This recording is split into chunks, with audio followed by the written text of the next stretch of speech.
Olá pessoal, essa é a Sandra E este é o Moisés. e vamos continuar o nosso estudo da Carta de Jesus à Igreja de Éfeso, ok? E nós deixamos uma pergunta no último vídeo, se você assistiu, se você não assistiu, volta lá e assiste. Como foi a condenação dessa igreja local, certo? Nós deixamos o finalzinho para não ficar longo outro vídeo, né? Então, o finalzinho dessa carta que Jesus mandou João escrever para a igreja de Éfeso, ele fez uma condenação. Se você não se arrepender, eu removerei o seu castiçal, né? E a gente percebe que a igreja ignorou as advertências de Paulo lá em Atos, né? Na carta de João, eles ouviram as cartas, mas acabaram ignorando. Então, onde é que está o castiçal de Éfeso hoje, né? Éfeso ou Éfesos, né? É uma cidade hoje turística por causa das ruínas. E ela está próxima do mar, mas ela é abordada por navios, porque o caminho por terra é muito difícil de chegar. É uma cidade que fica solitária, tudo em ruínas, solitária. Vocês lembram do significado do nome Efésios? Éfeso. Éfeso significa querida ou solitária. Então ela era querida no início e agora a gente vê uma cidade solitária lá no alto. Só os barquinhos que chegam trazendo turistas para olharem lá as ruínas, porque a igreja foi removida de lá. Muito triste. De querida se tornou solitária. Agora, a aplicação profética, né, o mistério que a gente vê nessa... Por que Jesus escolheu essas 7, né? Nós falamos nos primeiros vídeos. Por que ele escolheu justamente essas 7 igrejas e não de Antioquia ou de Jerusalém, né? Porque tem uma razão. E aí o Dr. Chuck Missler, ele sugere uma última camada de entendimento, então, nessa carta, que é esse mistério profético. Seria que a igreja de Éfeso tem o perfil da igreja apostólica. Aquela igreja que saiu, que lançou os fundamentos, né? E ela representa, então, na linha do tempo de toda a igreja, ela é a igreja apostólica. Então, depois nós vamos ver outra igreja aqui ao longo da história, até chegar nos dias de hoje, né? É uma igreja que era diligente na doutrina, mas que perdeu o primeiro amor. Então, aqui nós terminamos a carta de Jesus para a igreja em Éfeso. E nós vamos começar a segunda carta, então, que é a carta escrita à igreja de Esmirna. Está lá em Apocalipse 2, capítulo 8. Se você está com a Bíblia aí, por favor, abre. Apocalipse 2, 8 diz: E ao anjo da igreja que está em Esmirna, nós já falamos que anjo é a liderança que está na mão direita do Senhor, né? Segundo a visão dele lá. Ao anjo da igreja que está em Esmirna escreve: Isto diz o primeiro e o último, o que estava morto e reviveu. De novo aqui, prestando atenção, né, nesse título que Jesus se dá, porque tem tudo a ver com essa igreja. Olha que interessante. Então, ele se identifica assim, o primeiro e o último, que estava morto, mas que vive. Guarda isso no teu coração, porque nós vamos ver o que essa igreja vai passar na história dela. E por que Jesus então está dizendo, ó, lembra que eu sou o primeiro e o último. Eu estava morto, mas eu estou vivo. Aleluia! Então, é importante notar os elementos da identificação de Jesus, né? Porque essa igreja vai enfrentar assassinatos todos os dias. E lembrando que o termo primeiro e último ocorrem 7 vezes na Bíblia. Não somente nesses 2 lugares, né? Estava morto, mas agora vivo, também está em Apocalipse 1,17 e esse 2,8. Ok, vamos para o significado do nome Esmirna. Os turcos hoje chamam de Izmir, mas a gente conhece como Esmirna, né? Então, especialistas em etimologia dizem que vem do grego esse nome, Esmirne, que é uma resina aromática, né? Com um aroma bem agradável. Também Smurnaios. Olha que interessante. A palavrinha no meio aqui é mur, que significa morte. É a raiz da palavra hebraica para morte. A palavra que vem de mirra, é a mesma coisa. E mirra era amplamente, né, usada, inclusive, no óleo da unção no Antigo Testamento, no Novo Testamento, né? Os 3 reis magos levaram para Jesus mirra, né? E ela também era usada para embalsamar os cadáveres e ajudava a ressecar o corpo, dando um aroma agradável, né? Então, daí vem o nosso uso em português, achei isso muito interessante. Sabe quando a gente fala assim, o dinheiro mirrou? E a festa mirrou? Dinheiro mirrou. Vem dessa palavra de mirra, porque ela resseca diminuindo, né? Diminui o volume, né? do corpo, né? Quando eles embalsamavam. Daí vem o dinheiro mirrou. Vem da palavra mirra, que tem a sua raiz em morte. E isso tudo tem a ver com a história dessa igreja, gente. E com o nome que Jesus se deu, né? Sim, assim, é extraordinário. É incrível. A engenhosidade, né? A maneira como foi tudo trabalhado. É só coisa de Deus mesmo. Por isso que eu falo que a Bíblia veio de outro planeta, gente. Não veio daqui, não. Veio de outro planeta, assim, veio de fora, né? Veio lá do trono de Deus. Então, a mirra, ela é uma resina amarga e com um perfume caro, extraído de uma árvore da Arábia, ali da Etiópia, daquela região. Ela é valiosa por seus ingredientes. Era usada como perfume, está lá no Salmo 45:8, nós não vamos ler tudo, né?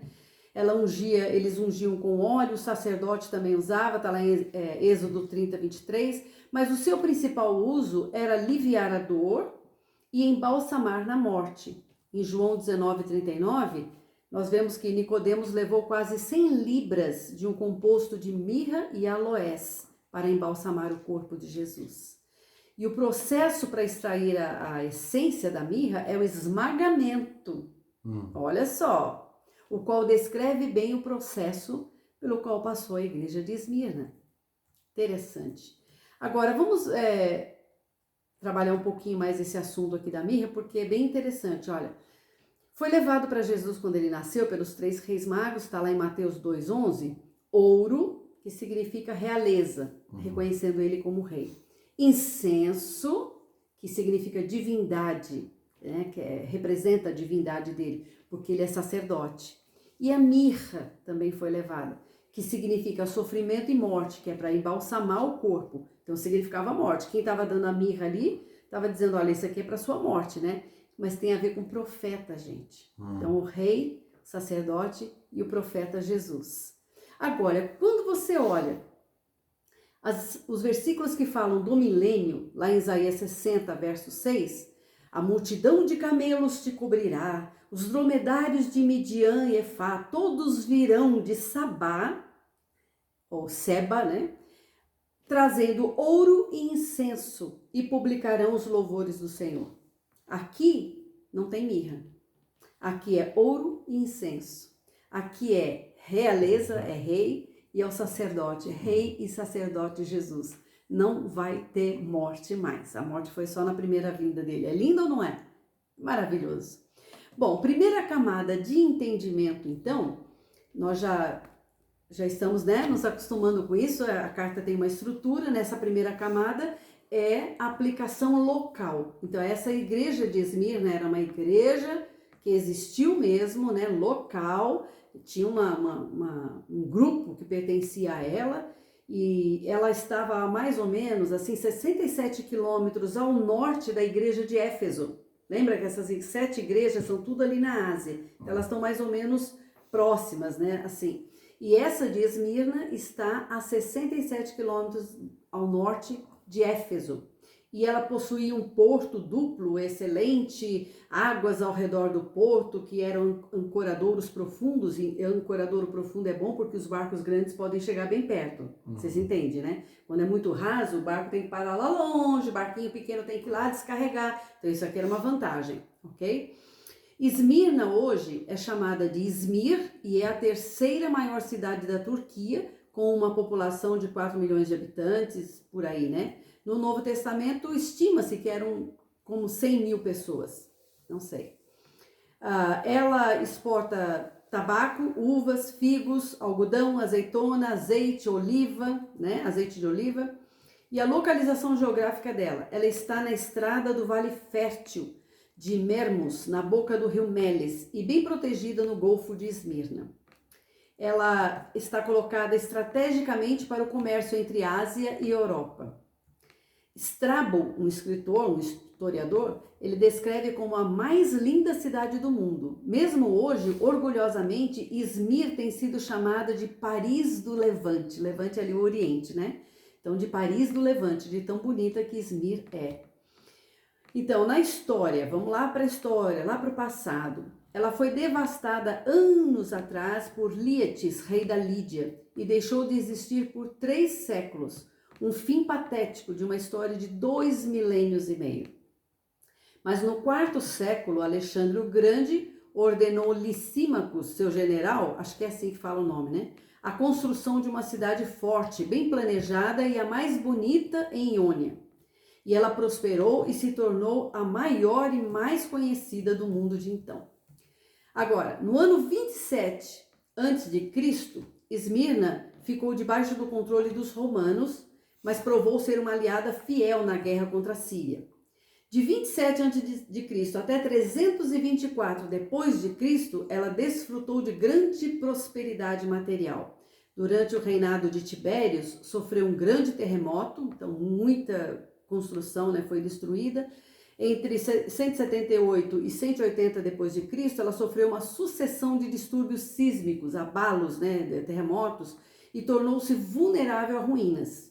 Então, a cidade sofreu assim um ataque, né, de terremotos. Marcos Aurelius, mais uma vez, reconstruiu a linda cidade. Partes da sua ágora é uma praça pública, né? Ainda estão lá. É um lugar fantástico. Os turistas amam ir lá para ver essa ágora, né? No ano 378 d.C., outro terremoto destruiu a cidade, porém os intrépidos cidadãos esmirnenses a reconstruíram. Que tanto de terremoto, né? É uma cidade que tinha terremoto, destruía, reconstruiu, né?